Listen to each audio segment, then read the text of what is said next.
Olá pessoal, tudo bem? Bom, eu senti muita vontade de fazer esse vídeo hoje. É para falar um pouco sobre essa pergunta, né, que eu coloquei como título do vídeo. Por que nós mulheres evitamos falar sobre o feminismo, fugimos do feminismo? É claro que eu venho aqui motivada muito, né, por essa situação que foi divulgada ontem, no dia 3 de novembro, daquela sentença absurda do estupro culposo, que ficou entalado aqui na nossa garganta, né? Mas eu quero falar mais especificamente sobre essa questão, né? Do constrangimento da mulher em falar sobre o feminismo e do desinteresse, muitas vezes, né, de muitas mulheres a respeito do feminismo. Bom, eu, durante muitos e muitos anos, na realidade até o início desse ano, eu não me interessava sobre o feminismo. Eu achava que eu tinha outras coisas para pensar e que essa questão do machismo não me atingia tanto assim. Lê do engano. A partir do momento que eu me interessei sobre o feminismo e comecei a estudar sobre o assunto, porque sim, é preciso estudar sobre o assunto, eu entendi a importância do feminismo. Também entendi que o feminismo não é o contrário do machismo, mas aprendi a identificar pensamentos, atitudes e comportamentos que refletem o machismo. E é aí que eu acho que talvez você se identifique um pouco com o que eu vou falar. Porque quando a gente entende o machismo, aprende a identificar esses comportamentos, né, machistas, inevitavelmente nós olhamos para os nossos próprios comportamentos e atitudes e pensamentos. E, enfim, chegamos à conclusão de que reproduzimos, né, o machismo em muitas situações, né, ao longo de muitos anos. E inevitavelmente nós passamos a olhar de uma forma mais crítica para as pessoas que nós amamos, né? Nossos companheiros, companheiras, nossa família, mãe, pai, avô, avó, tios, amigos, pessoas com quem nós já nos relacionamos, colegas de trabalho, né? O ambiente corporativo. E aí nós começamos a identificar, né? O quanto essas pessoas que nós amamos tanto também são machistas, também reproduzem esses comportamentos. Como a nossa família nos ensinou, né? Como a nossa família nos educou para sermos machistas. E não por mal, mas porque essa era a única forma também que eles conheciam, né? Nós aprendemos a ser mulher a partir de uma ótica machista, né? A partir da perspectiva machista. E as pessoas que nos ensinaram a ser mulher, porque ser mulher é uma construção, nos ensinaram, enfim, com as ferramentas que eles tinham, né? Da forma como eles também sabiam e aprenderam e achavam que era o melhor para nós. E nós reproduzimos todos esses comportamentos durante todo esse tempo sem questionar. Então eu acho que uma forma de a gente conseguir falar sobre o feminismo, ter coragem de estudar sobre o feminismo e olhar para tudo isso, é tirando esses espinhos. Como que nós tiramos esses espinhos? Compreendendo que nós não somos culpados.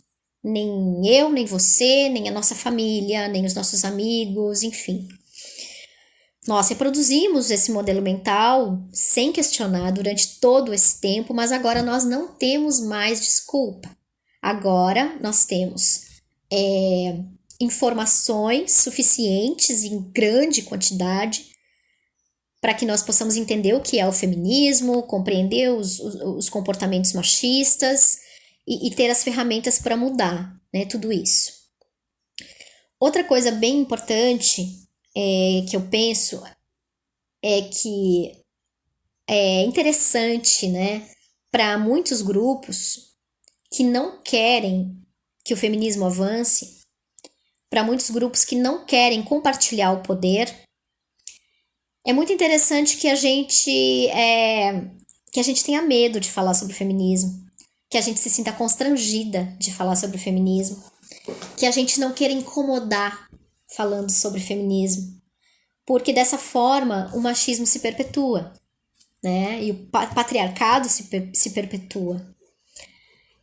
Para esses grupos, é muito interessante que a gente não queira falar sobre racismo, que a gente, né, se sinta constrangida em falar sobre isso, que seja mimimi, porque aí o racismo se perpetua. Então, nós precisamos sim ter coragem, nós precisamos nos posicionar, nós precisamos estudar e entender sobre o feminismo para que nós possamos, enfim, falar sobre isso mais livremente e ajudar as pessoas que estão ao nosso entorno a entender isso melhor também.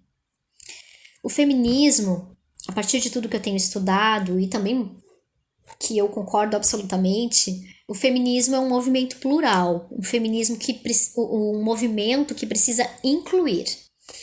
Ou seja, se o movimento feminista é um movimento que luta contra a opressão, nós que somos feministas não podemos praticar a opressão em relação a outros grupos. Então, nós precisamos estar unidas com o movimento LGBTQIA+, e com o movimento antirracista. Tá? Nós que somos mulheres brancas, héteros, cis, nós não podemos nos colocar numa situação de opressora das mulheres negras, das mulheres trans, das mulheres lésbicas. Então, nós precisamos nos unir, todos, todas e todes, nesse movimento, porque é um movimento de todes, nós. Porque o feminismo não luta pela dominação, ele luta contra a opressão, né? Luta a favor da igualdade, da equidade, da liberdade. É um movimento importante para as próximas gerações e eu acho também que nós precisamos honrar, né, as mulheres brancas, negras, trans e lésbicas, enfim, que lutaram até aqui, né, a favor dos nossos direitos. Se hoje nós podemos votar, foi porque mulheres tiveram coragem de lutar por isso, tá? Então, eu acho que a gente precisa honrar essa luta das nossas antepassadas e precisamos dar continuidade todos os dias, incessantemente, todos, todos juntos e juntos, enfim, porque o movimento feminista é um movimento de libertação. Então nós precisamos olhar para todos esses movimentos de libertação e nos unir. Julgar menos outras mulheres, condenar menos outras mulheres, cobrar menos de outras mulheres. Porque essa competição que nós praticamos, né, que nós aprendemos a praticar, ela só nos enfraquece. Bom, foi uma reflexão, um desabafo, um chamado, e eu espero que, enfim, que essa minha reflexão possa contribuir um pouquinho com a sua reflexão. Não tenha medo, seja você homem, mulher ou o gênero com que você se identificar, não tenha medo de falar sobre feminismo, de falar sobre racismo, de falar sobre LGBTfobia. Nós precisamos falar sobre tudo isso.